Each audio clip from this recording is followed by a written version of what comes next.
Muri yeZimbabwe kusangana kwatinoita zvekare pano paHatsirare 263 pano pandofamba nenyaya dzechokwadi, nyaya dzisina manyepo mukati, nyaya dzine proof. Vadikani kana uchiri munyowani pa this YouTube channel kusubscribe mahara utina on the notification bell so that pandinoramba ndichidzoka neimwe post uchange uchingoona. Panapo uchange uchingozviwanira news updates ezvinhu zviri kuitika munyika yedu yeZimbabwe. Saka ndatisubscribe, ndatilike this video, ndashare this video kuhama neshamwari. Vadikani tine vanhu vanozoita problem yekuti vanofunga kuti ma-updates apera asati apera. Wakuona ndati ma-updates apera nendatoti bye ndakuenda mubva maziva kuti ayo Hatsirare pake apedza asakura azunza.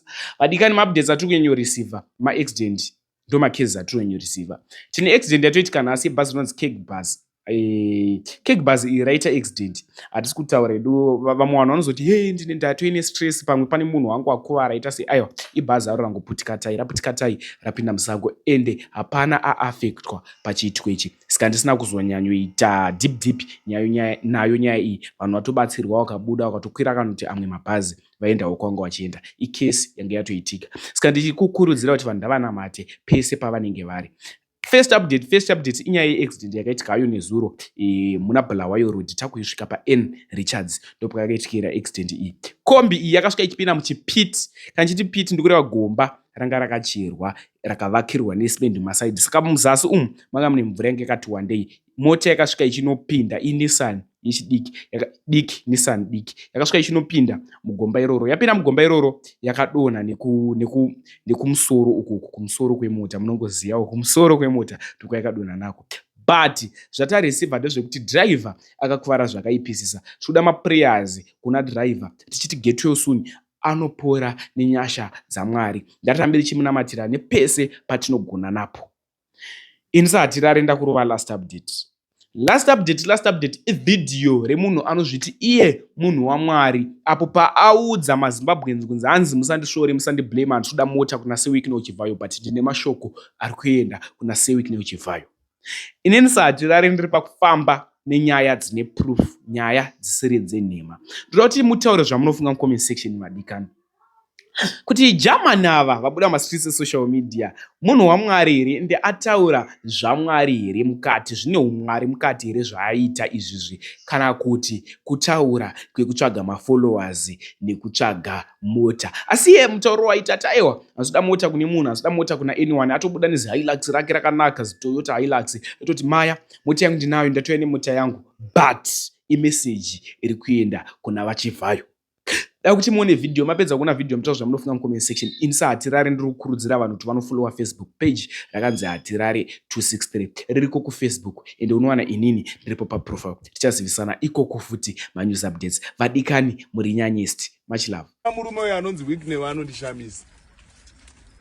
Ende nhasi handisi kuitira video iri kuti ndine chandiri kukumbira kwaari. Asi ndaumbodzidzisawo hama dzangu maZimbabweni chokwadi. Handisi kuitira video iri kukumbira mota. Ndauya nemotikari yangu panapa. Tauya nemotikari pano. Mota dzekushandisa tinadzo. Inzwai maZimbabweni. Mukaona muchirwisa chinhu chichiramba kukundika. Chinhu ichocho china Mwari. Munoziva kuti zviri kuitika pamusoro pemurume anonzi Weekney zvinogara zvichindirangaridza nyaya yakambowira Joshua achitungamira vana vaIsraeri. Zvinonzi pakaita rumwe rudzi rwavaGibheoni rwakanga rwanzwa zvakaitirwa Joshua navana vaIsraeri naMwari. Ndichiverenga nyaya iyi inotsanangura ichiti vaGibheoni vakanga vari vanhu vane simba vaityiwa nedzimwe nyika panhau dzehondo. Zvinonzi vanzwa Mwari zvaakaitira Israeri. VaGibheoni vakarangana kuenda kuna Joshua kuti vaite varanda vaJoshua. Zvinonzi vaGibheoni vabatana navana vaIsraeri. Pakaita madzimambo mashanu akarangana nehondo dzavo dzose kurwisa Joshua ari one. Zvinonzi Mwari ndokutaurira Joshua kuti hondo iyi hauziriwe Joshua uchairwa asi ini ndichakurwira. Saka sometimes soka tiri panyika panapa ndonyatsoona kuti 95% ka mungatuke zvenyu but mazama nemaengozi ose kurwisa but muri kutadza kukunda. Manje ndawe uzongokutaurirai kuti mukaona matadza kukunda chinhu chamunobatana kurwisa chiri 1 chinhu ichocho china Mwari siyanai nacho varume munoremara. Ndokutaurirai chokwadi, chenjerai kurwa naMwari. Izvi zvingori smart. Ende ndaitira audio iyi kana kuti video iyi kumborumbidza Mwari kuti chokwadi Mwari akanga ina Joshua ari kuonekwa futi munyika muno kune vamwe vanhu. Kana mada kundibvunza zita rangu ndonzi Baba Guta, munouya muguta muno mutogara pasi vakomana. Handina kurekodha video iyi varume nenzara. Imvura itatenga. Tikunwa mvura dzekutenga pana. Foni inodhura.